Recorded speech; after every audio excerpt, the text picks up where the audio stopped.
The cake had 70 candles on it. I know because I counted them the night before, pressing each one into the frosting myself, alone in my kitchen at 9 o'clock. On a Friday evening, my son had promised to help. My daughter had said she'd come early to decorate. Neither of them called. I lit all 70 candles by myself the next afternoon. I sang happy birthday to myself in a voice that didn't quite hold. Then I blew them out, made a wish I've already forgotten, and sat down at an empty table in a house that smelled like buttercream and old photographs. That was 8 months ago. That was the day everything changed. My name is Irma Beaumont. I am 70 years old. I spent 43 of those years being someone's wife, someone's mother, someone's grandmother, someone's volunteer, someone's emergency contact, someone's soft place to fall. I gave so much of myself away that some mornings I'd look in the bathroom mirror and genuinely wonder who was looking back. Not a big one. The birthday was supposed to be a party. Not a big one. My son had suggested the idea himself 6 weeks earlier. "Mom, we have to do something special," he'd said over the phone. 70 is a milestone.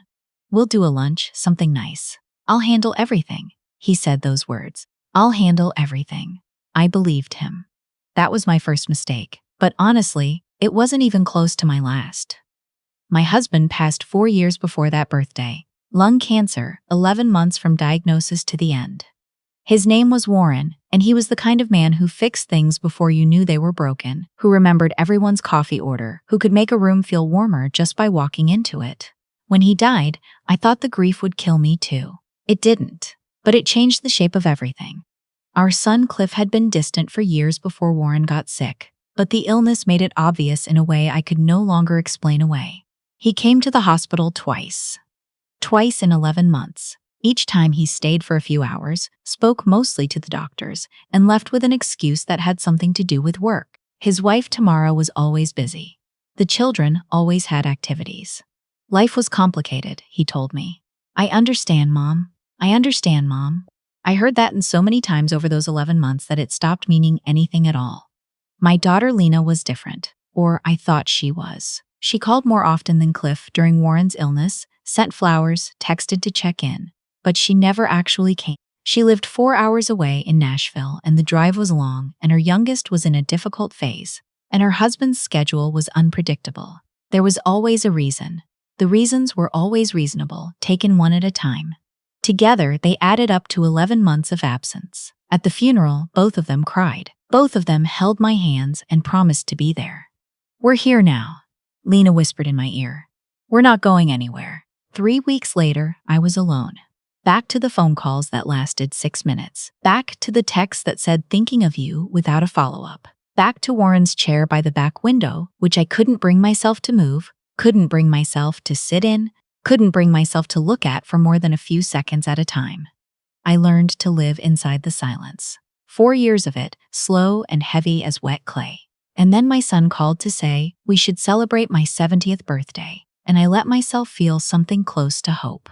I made the guest list myself since Cliff never asked for one. 14 people. Family, a few old friends, my neighbor Bet, who had brought me soup for 3 weeks straight after Warren died. I bought a dress, pale blue, the color Warren always said made my eyes look younger. I made the cake myself because I'd always made the cakes in this family, and some habits don't break easily. The morning of my birthday, Cliff texted at 8:15. "Mom, Tamara's mom had a fall last night. We're at the hospital with her, so sorry. We'll make it up to you, I promise." 40 minutes later, Lena called. She sounded rushed, apologetic, already halfway into an explanation before I finished saying hello. There had been a pipe burst at her house. Water everywhere. The floors. She'd been up all night. She felt terrible. She really did. I said all the right things. I said, "Don't worry." I said, "Of course." I said these things happened. Then I went to my kitchen and I put 70 candles in a cake and I waited to see if anyone else would come. Bet came. She brought tulips and a bottle of Prosecco, and she sat with me at the table and we drank and talked for 3 hours about things that had nothing to do with my children. She was the only one who showed up. 70 years old and one guest. I smiled through it because Bet deserved my smile. But when she went home that evening and the house was quiet again, I sat with the leftover cake. And I thought about what my life had actually been. I thought about the years I drove Cliff to every baseball practice, every debate tournament, every college visit across 4 states. I thought about the summers I spent at Lena's house, helping with her babies when she was overwhelmed, sleeping on a pull-out couch for weeks at a time because she needed me. I thought about the money Warren and I had quietly given, over the years, the tuition, the down payment for Lena's first house, the loan to Cliff that was never repaid and never mentioned again. I thought about Warren sitting in that chair by the window watching the driveway, waiting for a car that never came. He saw it before I did. He always did. The calls started 6 weeks after my birthday. Cliff first, on a Wednesday, which was unusual. He normally called on Sundays, and the calls lasted between 8 and 15 minutes unless he needed something. A Wednesday call in October meant something was wrong, or something was wanted. Mom, I need to talk to you about something. His voice had that particular careful quality I had learned to recognize over years. The measured tone of a man about to ask for something he knows he should. He told me about an investment that hadn't worked out the way he'd expected. He told me about school fees for my grandchildren, private school, and the payment that was due before the end of the month. He said the number with a kind of false casualness that told me he'd been practicing saying it. $45,000. I didn't say anything for a moment. I was doing the math, not of money, but of everything else. The missed birthdays, the hospital visits that never happened, the birthday cake with 70 candles and 1 guest. Let me think about it, I said. Mom, these are your grandchildren. Ethan's in 4th grade. You know how important this school has been for him. I know, I said. Let me think about it. 3 days later, Lena called. I couldn't remember the last time both of them had called in the same week for reasons other than crisis. She said she was calling to check on me, to see how I was feeling after everything. Wasn't it a lot, what Cliff was asking? She sounded concerned. She sounded sisterly, conspiratorial. Then she got to it. Mom, I've been talking to Derek, she said. Derek was her husband, the one who handled their rental properties, the one who always had an opinion about other people's finances. He thinks you might want to consider putting your assets into some kind of trust, for tax purposes. You know, to make sure everything is protected. Protected, I said. For the future, for when, you know. She didn't finish the sentence. I understood the sentence she didn't finish. I told her I'd think about that too. I hung up and I sat in Warren's chair by the window for the first time since he died. The cushion still held the shape of him, faintly, like a memory that refused to leave. I sat there and I looked out at the driveway and I thought about all the years he'd sat in this same spot, watching, understanding things I wasn't ready to understand. That night I couldn't sleep. I went through the hall closet at 2 a.m, the one full of Warren's things I hadn't been able to sort through. I'd been avoiding it for 4 years. Old files, old receipts, an electric drill, a coffee thermos with the lid missing, and at the back, in a cardboard box labeled miscellaneous in Warren's handwriting, a stack of composition notebooks. I didn't know that. 41 years of marriage, and I didn't know my husband kept journals. I sat on the floor of that hallway, and I read. I read until the sky outside the window went from black to gray to pale orange. Warren had been writing for 11 years. Small daily entries, sometimes just 2 or 3 sentences, sometimes a full page. He wrote about the garden, about things he'd heard on the radio, about movies we'd watched. And he wrote about our children. He wrote about the Christmas Cliff hadn't come to because of a ski trip he'd already planned. He wrote about the time Lena asked to borrow money for her kitchen renovation and didn't speak to us for 3 months when we said we needed time to think about it. He wrote about the graduation party we'd thrown for Ethan, where neither Cliff nor Lena helped with a single thing, the decorations, the food, the cleanup, none of it, and how I had smiled through the whole afternoon and said it was fine. He wrote, Irma does this thing where she protects everyone, even the people who don't deserve it. Even from herself, he wrote, I should have said something. I kept thinking there would be more time, and near the end, in handwriting that had gotten a little shakier, a little more deliberate, he wrote, She's going to be alone when I'm gone, and I don't know how to fix that. I hope she figures out that she doesn't have to keep being the one who holds everything together. I hope she lets herself be held for once. I read that passage 4 times on the floor of the hallway in the middle of the night. Then I closed the notebook and sat there in the silence and understood something I had been refusing to understand for a very long time. The next Monday, I called a lawyer. Not the one Cliff had suggested years ago. A friend of a friend who always made me feel like a child who didn't understand grown-up things. I called a woman named Petra Webb, who had been recommended by a woman in my Tuesday painting class. She had an office downtown and a handshake that meant business, and she did not once speak to me like I needed to be managed. I want to revisit my will and my financial arrangements, I told her. All of it, she said. That's absolutely your right. Let's start from the beginning. We spent 4 hours going through everything. The house, which was paid off. Warren's life insurance, more than I'd realized. The retirement accounts, the savings. By the time I walked out of Petra's office, things looked very different than they had when I walked in. I called Cliff that evening. I'm not going to give you the $45,000, I said. Mom, his voice shifted. You can't be serious. Cliff, you make a very good living. You chose that school. That was your decision and Tamara's. It's not a crisis I need to solve. You missed my birthday, I said, and then I stopped, because that wasn't the point I meant to make and we both knew it. The birthday was a symptom, not the disease. This is because you're upset, he said. I know the birthday was a disappointment, and I am sorry about that, I really am. But you can't make financial decisions based on being upset. I'm not upset, I said. I'm clear. Those are different things. He was quiet then. Are you punishing us? I thought about that for a moment. I thought about Warren's notebooks. I thought about 70 candles in a dark kitchen. I'm not punishing anyone, I said.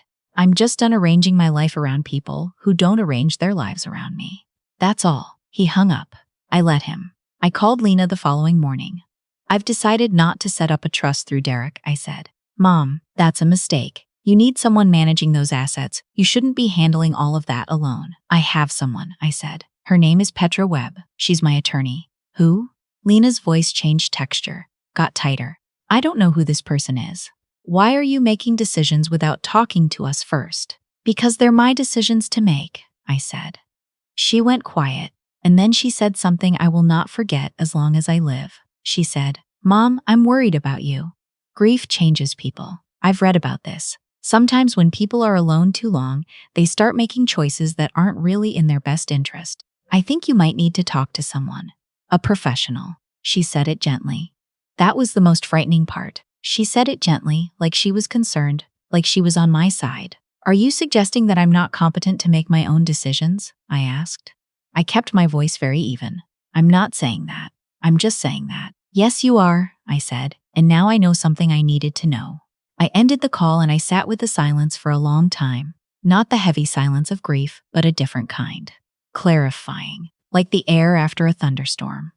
The weeks that followed were strange. Cliff stopped calling entirely. Lena called once, a careful conversation with nothing real in it. I understood I was being managed, observed from a distance to see what I would do next. What I did next was register for a watercolor class at the Art Center on Clement Street. I'd always wanted to paint and had always put it off for reasons I could no longer remember. I was terrible at first. The instructors, a patient man named Foster who wore the same green sweater every Tuesday, told me that terrible was exactly the right place to start. I joined a hiking group for women over 6. I'd lived in Asheville for 32 years and had never once hiked the trails behind the botanical garden. I went every Saturday morning for 8 weeks until my calves stopped aching. Then, I started to love it. I started saying yes to invitations I would have declined before because I had to check with Warren, or I had to see if the kids needed anything, or I had a vague feeling that being out enjoying myself was somehow irresponsible. I had spent so many years being responsible for everyone else that I had forgotten being responsible for my own happiness was also an option. It was at the watercolor class on a Thursday afternoon that I got the call. The number was unfamiliar. A young voice, hesitant, not quite sure of herself. Is this Irma Beaumont? This is Kay. I'm Cliff's daughter, your granddaughter. I sat down slowly. Kay was 19. She had spent most of the years I could have known her behind a screen or on the periphery of family gatherings that I'd mostly experienced as an afterthought. I knew she was quiet. I knew she liked animals. I did not know she was paying attention. She told me she'd overheard her parents talking about me, about how I was being difficult, how I'd gone to some stranger for legal advice, how I wasn't myself. She said she'd listened, and then she'd gone to her room and stayed awake most of the night. I want to ask you something, she said, and I want you to tell me, honestly. Okay, I said. Did they actually show up for you? Like ever? Or did they just expect you to show up for them? I held the phone and I looked out the window at the street below. A man was walking a very small dog. A woman on a bicycle went past wearing a yellow raincoat. Honestly, I said. No, not really. Not for a long time. She was quiet. Then, I thought so. She asked if she could come visit. She was between semesters. She had a car. She could be there in 5 hours. You don't need to do that, I said. I want to, she said. There's a difference. I understood, maybe better than she knew, that there was a difference. She arrived on a Friday evening with a backpack and a box of pastries from a place she'd stopped at on the way. We sat at my kitchen table and we ate the pastries and we talked until midnight. She was funny, quietly, the way people are funny when they've learned that being too loud attracts the wrong attention. She was angry about things she'd watched for years and hadn't had the words for. She was trying to figure out who she was, separate from her parents' version of who she should be. I told her about Warren's journals. I read her the passage about holding everything together. She didn't say anything for a while, just turned her coffee cup around in her hands. Then she looked up and said, "You're different than I thought you were. How did you think I was?" "I don't know." "Smaller," she said. "They always talked about you like you were something to be managed." I almost laughed. I almost cried. She stayed for 5 days. We hiked the trail behind the botanical garden. We went to my watercolor class and Foster let her join for the afternoon, and her painting was genuinely terrible, and she seemed delighted by that fact. I showed her photographs of Warren when he was young, of Cliff and Lena as children, of the vacations we took when money was tighter than it is now. I told her stories about her father as a boy, the real ones, the ones that made him human. On the last evening, we sat on my back porch and watched the light go out of the sky over the mountains. She asked me if I was lonely. "Sometimes," I said, "but less than I expected." "Are you angry at them?" I thought about it honestly. I wanted to give her an honest answer. I was, I said. For a long time, the anger was underneath everything, like a pilot light. But I think what I am now is just done. Done meaning it. Done pretending things were fine when they weren't. That's different from angry. She nodded. She understood more than 19 should have to understand. When she left, she hugged me for a long time in the driveway. "I'll come back," she said. "Not because I feel like I should, because I want to." Those 2 sentences were worth more to me than I could have explained to her. 3 months later, Cliff called. It was a Thursday, late, and his voice was different, flatter, like something had gone out of it. "Tamara asked me to move out," he said. I didn't say anything. "We've been having problems for a while. I thought we could fix them." I was wrong. He paused.